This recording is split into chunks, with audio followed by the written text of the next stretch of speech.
बिस्मिल्लाहिर्रहमानिर्रहीम। मैं हूं नुमान सिद्दीक। हमने चैप्टर 15 की एग्जाम्पल स्टार्ट की हुई हैं। हमारे पास एग्जाम्पल है 15.7। मास ऑफ सल्यूट जो है NaOH इज इक्वल टू 10 ग्राम है और वॉल्यूम ऑफ सॉल्वेंट वो भी दिया गया है 1.2 dm3। हमने मालूम करनी है कंसंट्रेशन इन मोल पर dm3। तो अगर हमें कंसंट्रेशन मोल पर dm3 में फाइंड करनी हो तो इसके लिए हमें जो सल्यूट है उसके नंबर ऑफ मोल्स का पता हो। तो सबसे पहले हम जो इसके ग्राम्स हैं, जो इसका मास है, इसको कन्वर्ट करेंगे नंबर ऑफ मोल्स के अंदर। Number of moles of NaOH equal to आएगा मास ओवर मोलर मास। तो मास यहाँ पे दिया गया है 10 ग्राम है और मोलर मास जो होता है वो सोडियम का 23 होता है, ऑक्सीजन का 16 होता है और हाइड्रोजन का 1 होता है। टोटल ये हमारे पास हो जाएगा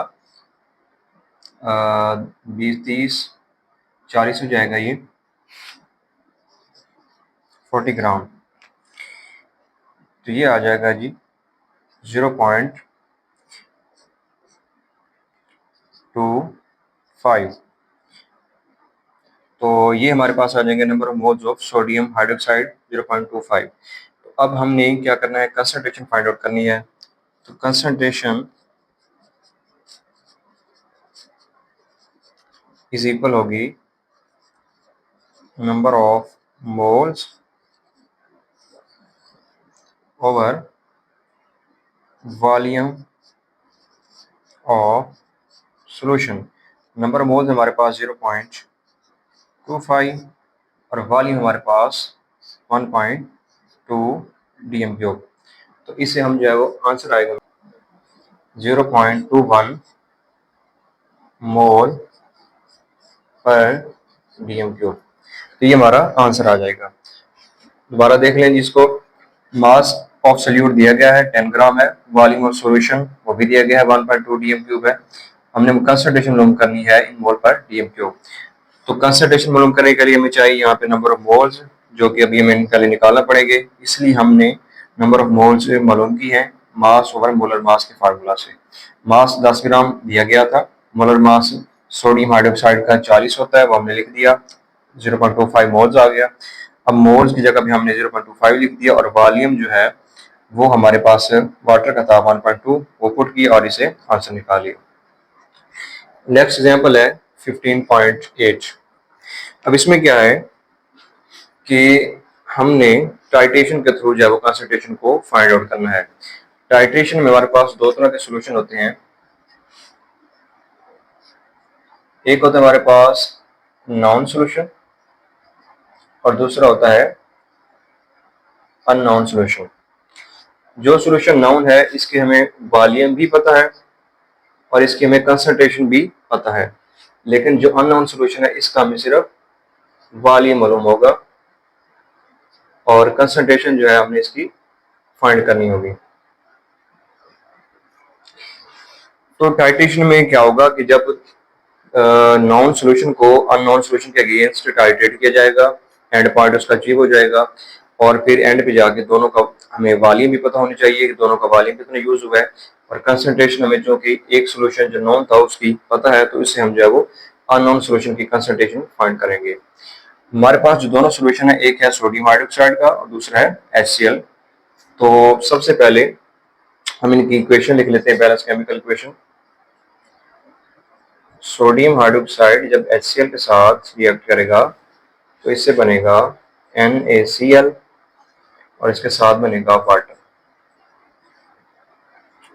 volume of non solution NaOH वो हमारे पास दिया गया 15 cm3 है। तो इसको सबसे पहले हमने करना है dm3 के अंदर 1000 पे डिवाइड करेंगे तो ये आ जाएगा 0.015 dm3। वॉल्यूम ऑफ HCl जो कि हमारे पास दूसरा सॉल्यूशन है जिसकी हमने कंसंट्रेशन फाइंड करनी है, तो इसको भी हमने dm3 के अंदर चेंज करना है। तो इसका आंसर आ जाएगा 0.023 dm3। अब हमें दोनों सॉल्यूशन का नॉन और अननोन सॉल्यूशन का वॉल्यूम पता है, और नॉन सॉल्यूशन की कंसंट्रेशन पता है। तो अब क्या करेंगे, इस जो है वो NaOH के जो है वो number of moles find out करेंगे हम। Number of moles of NaOH। तो इसके लिए फार्मूला होता है कंसंट्रेशन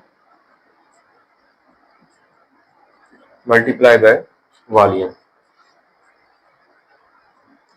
अब कंसंट्रेशन यहाँ पे दी गई है, सोडियम हाइड्रोक्साइड की 0.5 है और इसका वॉल्यूम हमारे पास 0.015।